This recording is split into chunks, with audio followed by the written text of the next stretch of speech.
us at such short notice. Some developments that occurred earlier today have caused us to summon you so as to update you on some of the happenings at the Guyana Elections Commission.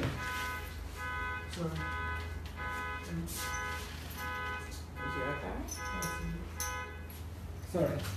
To update you on some of the developments at the Guyana Elections Commission.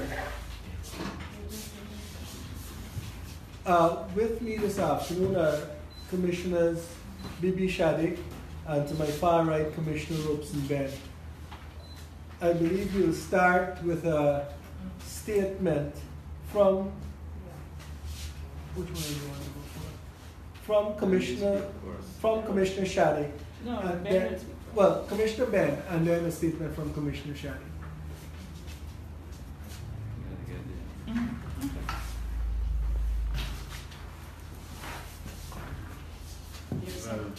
Thank you, ladies and gentlemen of the media. We, the PPPC, nominated commissioners at the Guyana Elections Commission would like to bring to the public's attention our great disappointment and regret at the decision of the Commission hinged on the casting vote of the chairman, Justice Retired James Patterson,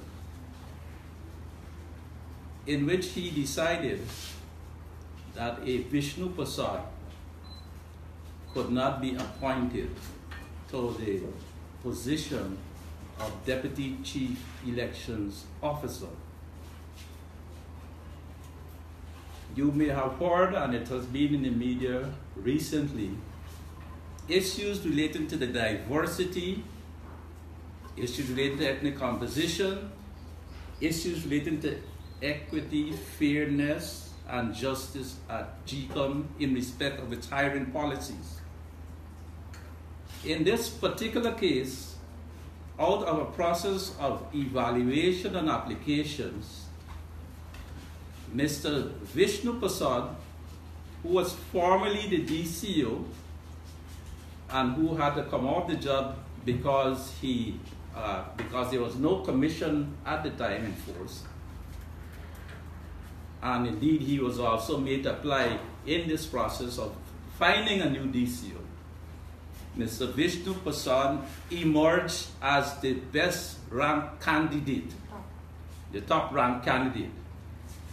This is of all the commissioners. In the discussions that followed at the subcommittee which was dealing with this matter,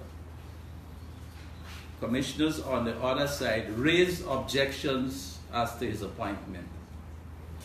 On our side, we thought that these objections were spurious, had no basis in fact, and perhaps could only be motivated by judgments on what could only be described at this point in time of not being fair to the person who emerged. An attempt was made to have a foreign evaluation of the two top-ranked candidates, the first and the second rank. And in spite of the information coming out of that second process, if you want to term it that, the matter was eventually put for the chairman to use his casting vote.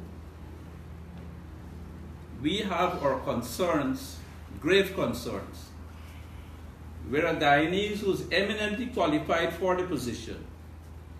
A person who performed in that job for several years. A person whose record on evaluation, his job performance evaluation, didn't involve any sanctions. All his appraisals were good. In fact, quite good or excellent. That in the decision of the chairman, and in the light of the public debate, the internal debate, the discussions, and the evidence of the eyes, and the facts on record emerging out of the appraisals, that he should not have been chosen as the DCO. For us, this is not a matter simply of race or ethnicity. It's a matter in respect of fairness. It is a matter which we believe we have to take positions in respect of writing letters and making approaches to the Ethnic Relations Commission, and also, given the predilection which I've spoken of in GECOM, to have dominance somehow of one group over another, that we have to internationalize this issue and this discussion. It could not be fair, it could not be perceived to be rational that a decision of this sort should have emerged, given all the circumstances that I have mentioned before. And I have great fears that we cannot rely on informed, rational, fair judgments of the chairman of the Elections Commission in the position which he now occupies in the person of Mr. Patterson. I can pass it on to my fellow commissioners for any comments they may wish to make. Thank you all for coming at our late invitation. Last Tuesday, 5th of June, at a statutory meeting of the Ghana Elections Commission, in what is called Chairman's Remarks prior to minutes and so on, the chairman brought up an issue, said that he read in the newspaper that Commissioner Ben had made certain statements in public forum, which was reported in the paper, saying that up to 90% of the employees of GECOM were Afro-Ghanaians, were one ethnic origin. The chairman at that meeting said that the makeup of GECOM staff had 46% Afro employees. He gave that, I have the minister say that, he said 46%. After that, the newspapers reported what happened. He told Commissioner Ben he could no longer participate in the meeting, he could no longer speak. Well, as long as one of our commissioners cannot speak, the balance of GECOM shifts, because then we would be 2 commissioners against 3. Any vote, we are okay. But we objected to one of our commissioners being silenced, should have been heard. And so we 3 commissioners left that meeting. The meeting didn't go on. It is my understanding that the 3 commissioners nominated and appointed by the governing side had some press conference in the yard, at which conference Commissioner Vincent Alexander, who is one of the longest serving commissioners now, said that he doesn't know where figures relating to ethnic origin of employees can come from, because GECOM does not keep records of employees' ethnicity. And that's true. On Wednesday, after Tuesday the 5th, the Kaichor News published a story accompanied by a pie chart, nice color, with remarks from the chairman, to show that there were 46% Afro-Guyanese people employed at GECOM, the same number that the chairman had called. At today's meeting, the chairman said to us at the commission that he provided a pie chart to the press, although he kind of disseminated as to when he did it. He provided a pie chart, so therefore that's the only pie chart we saw, to show the makeup of GECOM staff. When asked where he got the information from, the chairman said he got that information from a source outside of GECOM. Somebody called and gave him those figures. And he had given those things to the HR manager to validate. My question was, are you saying to me, sir, that particulars of GECOM's employees reside somewhere outside of GECOM? He said it's public knowledge, it's on the internet. Commissioner Alexander said it doesn't reside, it probably emanated, but we want to know where these numbers emanated. And then we heard from the CEO, and they're trying to kerfuffle and confuse this issue. It was a very chaotic discussion, saying that the chairman had asked the HR manager for a breakdown on GECOM's employees, how many and what race they were. And the numbers that appeared in the newspaper subsequent to that pie chart, giving like 178 Afro-Guyanese and what was it, 80 or something Indo-Guyanese and some number mixed and so on. That those numbers were provided to the chairman by the HR manager. So I asked, how did the HR manager have that? Because there isn't any record at GECOM that lists the ethnicity of any employee. And we were told that the HR manager took the lister and had the pictures of all the people, and she looked at the pictures and came to the conclusion that these were Afro-Guyanese and these were Indo and these were mixed. The chairman very jokingly said, how can one look at the picture and know what ethnicity a person is? I said, I agree. Because people always tell me I'm Indian, and I did an ancestry DNA which says that I'm not Indian at all. Anyway, so this confusion as to where the chairman got his figures from, where he got his pie chart from, where they find out who is who and who is Afro and who is Indo and so on, is total confusion. The fact, however, is that the chairman admitted that he gave the pie chart to the press. It is amazing that we had a meeting on Tuesday from which we walked out because he wished to silence Commissioner Baird because of remarks he made and because he was trying to put his point over. And on Wednesday, Kaito News published an article that has this nice pie chart showing the same percentage that the chairman gave to that meeting there. And the chairman admits he gave it. When he gave it to the paper, I don't know. But it was published. I must congratulate Kaito News. They probably got the thing just before press time, and so but the chairman had to have some time to find this thing. Whatever.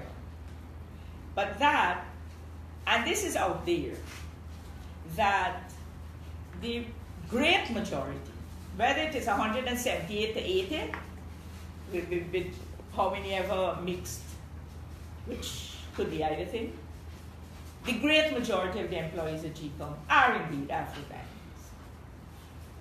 Now, today, the Finance Subcommittee, which I co-chair, Mr. Alexander, we met with all the heads of departments, the managers, the senior management. They were the great majority. There were two Indo-Guyanese looking people sitting here. All the rest were obviously Afro-Guyanese. And this is the management staff, the logistics manager, the admin manager, the voter registration manager, the ACO, all the heads. Guyanese one wasn't the head of the department. He was the acting chief accountant because the chief accountant, who is Afro-Guyanese, is on leave. So the real head is Afro. The thing is that it is no secret that there is this imbalanced diversity of people. It cannot be that those are the people who are qualified. Now, that being said, I also co-chair this committee that looked at applications for senior positions, which the commission has to employ. Other positions lower down, the CEO and other secretariat they employ. But the positions of DCO, ACO, PRO, legal officer, logistics manager, voter registration, what's called finance, training, and so on officers. Those are senior positions that have to be employed by the commission. Now you know that the commission was not in place since Mr. Suraj Valley demitted office. There was no commission in place until the infamous appointment of Justice Retired Patterson to the position. And so in that hiatus, when there was no commission, certain people's contracts came to an end and could not be renewed because there was no commission in place. One of those positions was for the Deputy Chief Elections Officer. Another one was for the Assistant Chief Elections Officer. Another one was for the logistics manager, whose contract was on. There were like 3 or 4, and there were others that had vacancies. So all these positions were advertised. A subcommittee of the commission, which consists of myself, Commissioner Alexander, Commissioner Ben, and Commissioner Trump. We serve on that subcommittee.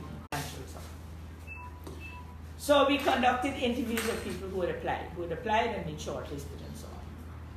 The first position we interviewed for was the DCO because that was the most critical one. Vishnu Prasad, who had served as DCO for at least 3 years because his contract was a 3-year one that came to an end during the period when there was no commission. For at least 3 years, was told he had to reapply, even though some of us thought that the people who had been in positions before should be considered, not be allowed. But everybody reapplied, fine, and everybody attended an interview. The interviews were held. 4 commissioners were scoring the candidates. You score according, questions you ask. At the end of the process, we have concluded interviews for DCO, for PRO, for IT manager, which is a new position, which didn't exist before, for IT manager, for legal officer. We concluded interviews for those, we scored, and people were ranked according to the scores. Scores added up, simple arithmetic formula. All 4 commissioner scores added up, divided by 4, and that's your average. On that average, in every case except the DCO, the top ranked candidate was offered a position. As we speak, the legal officer has been appointed, the IT manager has been appointed, both of whom are not Indo-Guyanese. The PRO has been identified, has been offered a position, and is waiting for a period of notice to complete. So, and she has been offered a position and has accepted and will get. The DCO's position, which was the first of being completed, ranked Vishnu Prasad, an Indo-Guyanese man, as the top ranked candidate. The second ranked candidate was a Mrs. or whatever Roxanne Myers, who seemed to be the preferred choice of some people. So when the recommendation is being made to the full commission for the top ranked candidate to be invited, that is when we see people objecting and they don't want this man is this and that. And they have all kinds of spurious things. In fact, I accuse them of character assassination, talking about this man as if he's the devil's spawn. So the 3 commissioners on our side decided this is a matter of principle. A man is ranked top. He has to be offered a position. If he cannot, or he doesn't want it, then you go to the second rank. That is how life works. The second rank candidate, Ms. Myers, who is Afro-Guyanese, no, we can't offer the position. The other 3 saying, no, we want the second. The chairman has a casting vote. He took 3 weeks before he exercised that vote. Today, at today's meeting, the chairman announces that the position will be offered to Ms. Roxanne Myers. At that point, I said very clearly that we don't agree with this decision. While I respect the chairman's right to cast his vote as he sees fit, we cannot agree, we cannot accept what he's saying. for the mere reason that this thing is now blatant discrimination on the basis of race, of person's ethnicity. Because there is nothing that excludes the man who was ranked up. All 4 commissioners, 2 from the other side and 2 from our side, scored this man, added up, which we did for all the other candidates so far. This one came out top rank, and he's being passed over for the person second rank. And this is the only position for which this has happened so far. All the rest have been offered a position. That is discrimination. That is discrimination based on race. A matter which we are invoking the powers of the Ethnic Relations Commission to investigate on practices that are going on in GECOM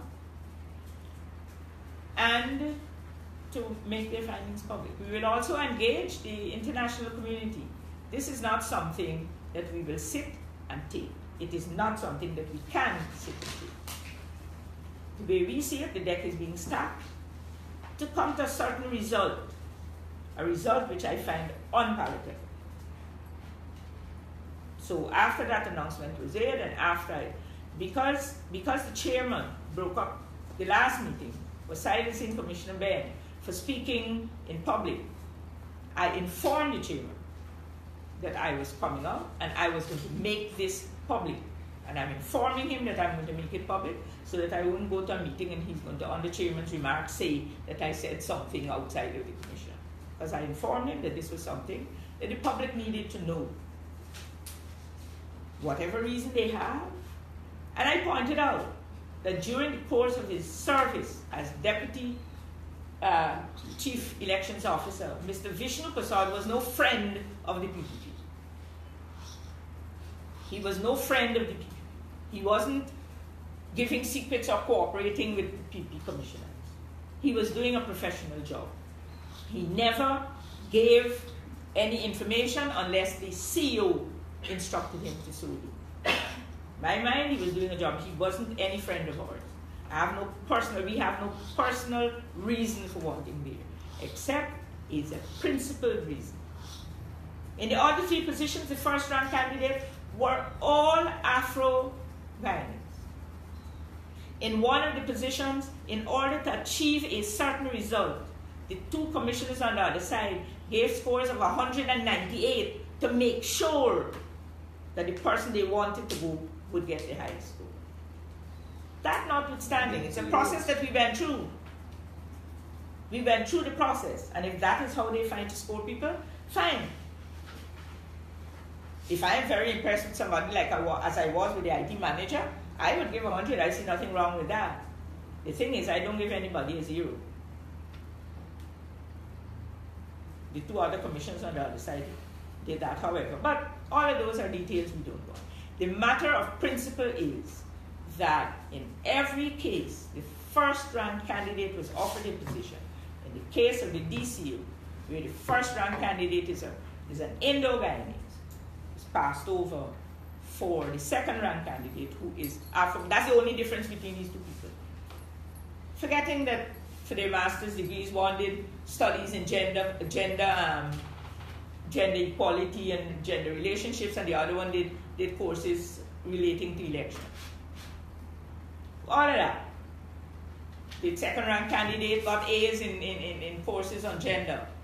The other one got C and D, but passed, was awarded a master's degree on courses that have to do with election. Notwithstanding all of that, principle should stand. And the only reason I can see for this is discrimination based on one's ethnicity. Whatever the deck is being stacked for, I assure everybody that we're not going to stand for this. The chairman cannot say where he got those graphs and those figures from. We have asked to see the pictures and the list of the employees to see who resembles what. And how do you find a person's ethnicity from looking at their picture? Well, we haven't gotten that information yet. We asked for that today. But I think we need to bring you up to date.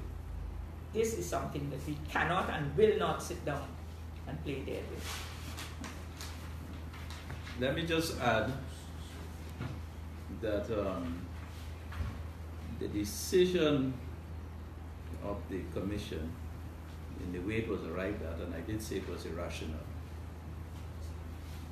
is also an assault on the principle of meritocracy, much vaunted, which they speak of, emerging out of the process by numbers, by evaluation by the commissioners, all commissioners in the evaluation committee. Vishnu Prasad emerged as the best. If you forget about race and ethnicity and all those other things which people feel uncomfortable about discussing, on the principle of meritocracy, this could not stand. And if you want to relate it to race, as they have said that certain people don't apply for some position, there's a suggestion that 50% of the people in the country have no merit when it comes to applying to GECOM for any consideration. Prima facie, at the first go, they have no merit. More than 50% of the population. At my presentation at Red House on questions of independence and how the country moves forward, I spoke of retrospection, how we got to where we are, introspection, how we deal with the situation that we find ourselves in, how we relate to each other, and how we can all together join to develop and build the country, because we all work best for the country when we work together. And on the question of going forward, I said, and I was relating it specifically to this question of employment at senior management positions of GECOM. And it was related to the senior management executive positions when I said up to 90% are Afro-Guyanese. And if it's Afro or Indio, it would be wrong. Or Chinese or Amerindian. It would still be wrong given the complex diversity of our country. And so this type of decision, as I said, leaving out issues of ethnicity and all those things, is an assault on the very vaunted principle of meritocracy which they speak about. They spoke about it in the yard last week at GECOM after we walked out. And so again, on the matter of principle, today we had to walk out. We had to walk out. And I wish that the press would be more investigative in relation to these issues, particularly in an institution like GECOM, which is a critical institution of the state. A critical institution of the state where I hold the view that there must be reasonable balance in representation in this critical function in the employment.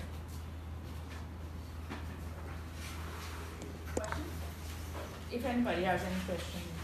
Yes, go ahead. Okay, being off the continues.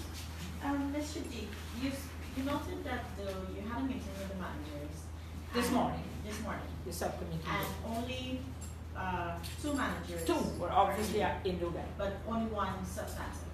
Yeah. Good. How many managers you met with? 12 of them. 12.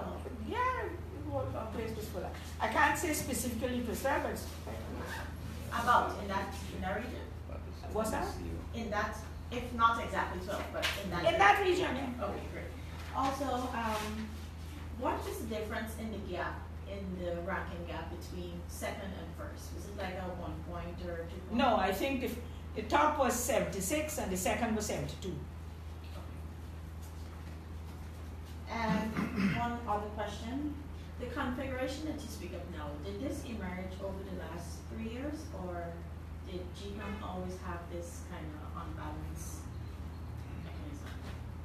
I have not been at GECOM before September of 2015, so I really have no first-hand knowledge about what GECOM has. But I do know that I have been hearing in my, capacity as member of parliament, as going into communities and so on, that there is this total kind of imbalance on voting day in polling stations, that the presiding officers and so on were, principally of Afro-Guyanese, and you have those things. I can only say anecdotally. I cannot say with certainty because I've never examined GECOM's role, that you think. The thing is that one day I have to jokingly say, when I come in this place, everybody got one color, it's only me got a different color. That kind of thing, because that's how sometimes you feel. But from hearing and from my experience before, whenever, this is what people tell us. This is what the perception is out there. Okay. But now that I'm there, now that we are meeting with, now that you're getting names, you see for yourself that, you might have in the Guyanese, but there might be low-level kind of jobs when the top managers are the decision makers. Of the persons you interviewed for the other positions, the IT managers and so on, you had applications from Indo-Guyanese yes, that you interviewed as well? Yeah, for all the positions. For all those other positions? All the positions. The top-ranking person was the top-ranking people, Afro-Guyanese? yes, except for this one. Okay. There is one. The IT manager isn't obviously, they might call him mixed, I don't know. Isn't obviously Indo. Isn't it obviously Afro-Guyanese? I wouldn't say. You see here, I can't look at somebody's face and know, but you got some that are obviously. I used to be a teacher, so the IT manager is not obviously Indo or Afro-Guyanese. Okay, but the PRO, the legal officer, and what's the other one? Legal officer. PRO. Well, the DCO now, the one that they want to put, is obviously Now, just let me say, just to clarify on that. I had an argument within the committee where I complained, maybe bitterly, about people being given 100% in an evaluation, out of 100. And you have several categories, like 10 or 12 categories. And some of those people, some people on one side are given 100%. And then some people of a different color are given zeros in that, which forces a critically low mark in respect of the final ranking. So for some reason or the other, you see a zero amongst those things, zeros. And then there. But did the PPP make any objection to any of the other appointments? No, because the principle is that the top ranked people are offered the position. Well, no, I did reserve, I kind of went along with them, but I did reserve my position on one appointment. And that was in relation to Excellence Dazzle for legal officer. Legal officer. And I stated my reasons. No, well, the chairman wanted that person to. He sat in on that interview. Didn't interview, but sat there. And it was a Saturday. And that was his choice. So the other two commissioners made sure she became the highest rank. It really doesn't, one gave her 100 or one gave her 98 or 95 or something. So Excellence Dazzle became the legal officer. I know Excellence Dazzle as a lawyer. She had an office near to me. I know her. I don't know whether she's suited for the job, but that was the chairman's choice, and the other two commissioners accommodated that. But all of that notwithstanding, all of those are internal kind of issues. The principle here is that the same four people interviewed all these people, top ranked this man that you're now passing over to take the second one, and the others, the top rank. I didn't agree with the top rank. That's not somebody I would have chosen. But the person came out as the top ranked person, and person's offered a job. Why isn't the DCO offered a job? Yes. Treasurer and Guidance Standards. Does the composition as it exists right now, how does it affect the operations of GECOM? Does it play any role in the operations effectiveness? I'll tell you something. The reason why we had to have a meeting with all the managers today was because we have come to realize that the system that they have is broken and it has to be fixed. So they were called there to be told what is expected of them. and what has, to get their operations manualized and so on. Because to me, there are incestuous kinds of relationships going on. There are things that happen that people cover for people, and people, that kind of thing there. That's the reason why this subcommittee that has to do with finance and admin was forced to call all these managers, right, to basically tell them, well, we're not reading them a riot act, we're not knocking them off, but we're telling them that your system is broken and you need to fix it. We need to, give certain kinds. So, no, the system is not working properly, even though at the first meeting, one of the meetings very early that this new chairman had, he said, we were on one side, I think Robson was saying something about things not going right, and he said, I came here and I met a functioning, what he said, was it a functional or an efficient bureaucracy? An efficient bureaucracy, and he would have nobody at this table interfere with that efficiency. So I said, what is saying, Chairman? We cannot say something, and the words efficient and bureaucracy don't go together. If it's a bureaucracy, it cannot be efficient. So I don't know what you're talking about, the things are wrong here. But the chairman went there and he decided that, he liked what was happening. He says things like that, and then when people like me question him, he kind of pull back, like when today he said he gave the thing to the press and he got this information from a source outside, and he tried to backtrack to say, oh, I got that information last night and so on. But it couldn't be published in Kaito News on Wednesday, the pie chart that he said he gave to the papers, because nobody else has a pie chart. The HR manager doesn't have that. The chairman had that. Wherever it came from, we don't know. So I told him we might need a commission of inquiry to find out where he got the information. I have said, and I think the chairman was upset when we had a visit from the United Nations team, because I kept always talking about this diversity issue.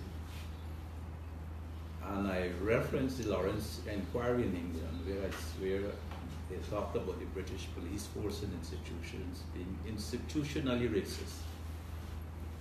And I said that any institution where you have a great dominance of one side over the other in terms of ethnicity or race becomes reflexively racist.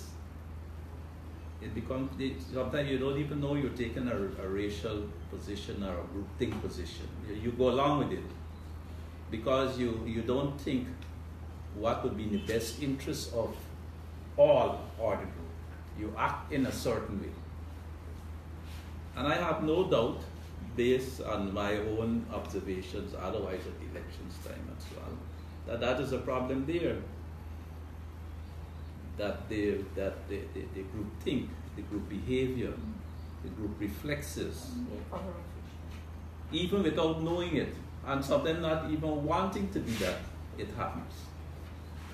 And for me, whichever group dominates, to that extent, it is wrong. And it has to be paid attention to in a critical institution of the state, a pivotal one such as GECOM. Yeah. Any other? Technical Principal Stafford, you mentioned that you're invoking the ERC. Could you explain to us how you're doing that? Have you written to the ERCs yet? A letter is going to the ERC tomorrow.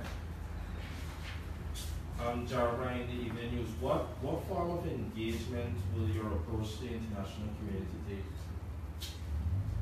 Well, we'll write letters. Well, we're writing firm. We'll write letters. There can be all kinds of engagement, but we intend to fully intend to have meetings to ventilate this issue with those who are available here to write them and try to engage with them face to face on this and a few other issues. But we can't give away the story here. The National Committee will not take kindly to us giving away the story. Yeah. Excellence, that was the only interview that No, she wasn't. No, that he sat in on? Yes. That's the only one he's had. After having previously made his preference known. In light of their shared platform with the prison COI, is that a specific concern of yours? We don't know. No, I have no concern about their shared whatever. I have no concern about their background. There was a prison COI. There was a tribunal. Yes. Thank you. I like to speak specifically. And that didn't come into my thing. You were telling me, I know that now because that's part of the question she answered. I don't have a concern about who the legal officer is. I will have a concern if when we raise a legal issue and she cannot do the research and give us the answers we need, then I will say so in no uncertain terms. Final question from you. When the HR manager did a little research based on the photographs, what was her findings? Well, no, it is from her. It is from her photographing, and she didn't tell us this. The CEO told us this, that those numbers of 178 and 80 and so on that were published, she gave those numbers, having looked at the pictures. This number is different from the pie chart numbers? The pie chart didn't give numbers, the pie chart gave percentages. Okay. And as a maths teacher, numbers does give you a pie chart. A pie chart can't give you numbers. You see, there is a lot of confusion, first There's of all, a lot of chaos surrounding the origin of the data contained in the pie chart. First, you heard us on Facebook. Yeah. Today. At the time of the meeting on Tuesday last, the data contained in that pie chart was not made available to commissioners at the Guyana Elections Commission. On Wednesday morning, bright and early, that pie chart was published in the Kaicho News. The information, it was in fact the first time that the data contained in that pie chart, as was published, was known to me. Except for the fact that he quoted the 46% at the meeting. The one bit of data that was contained in that pie chart was synonymous with the data contained, the information given by the chairman about 46% of Afro-Guyanese. The explanation that was proffered today took members of the commission in relation to the timing of generation of the information contained in that pie chart, the data contained therein, and the later extrapolation of those percentages to actual numbers do not accord with the timeline of publication in the newspapers. All I am saying at this point is that there is a lot of confusion that has not been answered, or a lot of confusion that has not been resolved insofar as it relates to the source of that information, the dissemination of it, and in fact, most importantly, the accuracy of that information. Is there any move being made by the PPP commissioners to verify this information as well? We don't have it yet. We have asked to have access to the HR manager's Report. Her thing with pictures and the names of the pictures. We have asked for that. The CEO promised that it would be sent to us by email. I haven't seen it yet on my phone. The thing is that in relation to the pie chart and that thing there, the chairman said that he was sent that information by someone outside of GECOM. The first thing was that you got it on Facebook. Then he said it's available on Facebook. So I don't.